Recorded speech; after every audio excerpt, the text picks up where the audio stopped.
Good day, everyone. Happy weekend to you all, and here we are. Holy Week is upon us. This Lenten season has come and gone so quickly. Here we are already. Holy Week, and the drama is about to unfold. And what a drama it is. An arrest, a court scene, betrayal, abuse, brutality, friendship, love, loyalty, all ending in a very brutal execution, one of the worst ever invented by man. It is about to unfold before your eyes. Sit back and take it all in. Holy Week is like no other on the Catholic calendar. You will go through all the emotions, joy, elation, sorrow, and sadness. But my question to us all in this is, where are you in all of this? And it is a refrain that I will keep repeating. Where are you in Holy Week? The gospel story is really my story. Where are you in the story? Where are you in the story? Are you the religious authorities? The ones who instigated the entire proceedings, the scribes and Pharisees? John 18:12, then the detachment of soldiers with its commander and Jewish officials arrested Jesus. They bound him and brought him to Annas, who was the father-in-law of Caiaphas, the high priest that year. Caiaphas was the one who had advised the Jewish leaders that it would be good if one man died for the people. And notice the reference, the Jewish officials. Is that you? Are you the accusing type? Jealous, legalistic, unforgiving, sitting on the side pointing fingers and finding faults? There are some people who just love to sit on the side and point fingers. They have what you might call a critical attitude. They know what everyone is doing wrong from their position of superiority. Is that where you are in the story? Or are you part of the crowd? The crowd, what an interesting group. Crucify him. Is that you? Some people like the crowd mentality. It is where you lose all sense of yourself. You have no individuality. You just follow along. In a crowd, you don't know whether you are going or coming. It is such a comfortable place to be. But God did not make us this way. We are individuals. We are unique. We were given the ability to decide and choose for ourselves. But is that where you are in your life right now? Or are you one of the soldiers? John records, and I quote, the detachment of soldiers with their commander arrested Jesus. Later they would go on to brutalize him, poke fun at him, mock him. Is that your style? Abuse, manipulation, control. Sometimes in life we have to ask someone who knows us well for an honest appraisal of our character. And you might be quite surprised.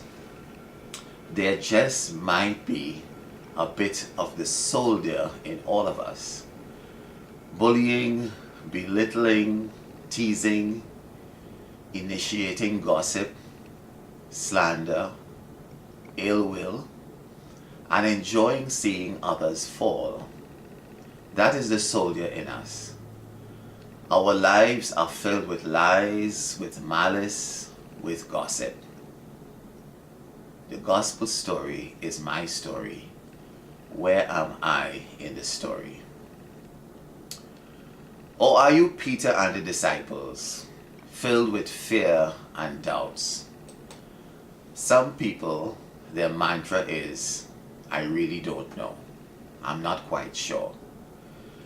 John 18:25 records that Peter was standing and warming himself. So the bystanders said to him, "You also are one of the disciples, aren't you?" And he denied it and said, "I am not." One of the servants of the high priest, a relative of the man whose ear Peter had cut off, asked, "Did I not see you in the garden with him?" Peter again denied it, and at once a rooster crowed. Fear and doubt in the face of difficulty.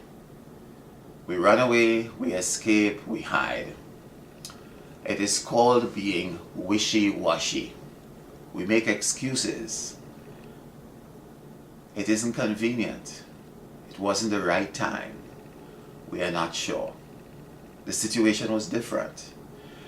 We become a skilled debater. We learn how to embellish the truth. And we have fancy words for everything. Adultery is referred to as indiscretion in our language. Alcoholism is social drinking. Pornography is free press. Abortion is just terminating a pregnancy. We have words and cute phrases for lots of things which are either wrong or just blatantly sinful. The Passion story is my story. Where am I in the story? Where are you in the story? Probably the most interesting character and probably the most relevant is Pilate. The man who asked Jesus, "What is truth?" Pilate asks all the right questions. Take him yourself and pass judgment on him. Are you the king of the Jews? What have you done? Pilate is the symbol of the modern man. He takes the modern stance of arrogance, a kind of what you might call philosophical cynicism. What is truth? What rubbish are you talking about? What he's saying in effect is that religion is really a private matter. Stay in your corner. Now, this is the stance of modern governments as well. Don't bring your religious practices into the public domain. And in response to Jesus' remark that he has come into the world to testify to the truth, many people respond to that by saying, "Well, keep your superstition to yourself. I wash my hands of the matter." Pilate decided apparently to take the middle road, not to choose. And many people today have decided to live that way. They have decided not to choose. They will not be like Simon of Cyrene, who took a risk and decided to help Jesus to carry his cross. He decided to stand out. He decided to commit. Many persons prefer to stand on the side and simply to wash their hands, to sit on the fence in their own private little world, because commitment is a risk.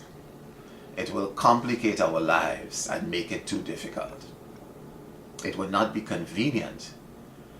So do the convenient thing. Let the people decide. Who do you want? Jesus or Barabbas? But my dear friends, convenience is not truth. At some point, you gotta decide. Are you for Jesus? The message of Holy Week is this. Are you for the Lord? You have to decide. You can't simply sit on the fence anymore. Because my dear friends, truth is a man. Have a happy Holy Week. Amen.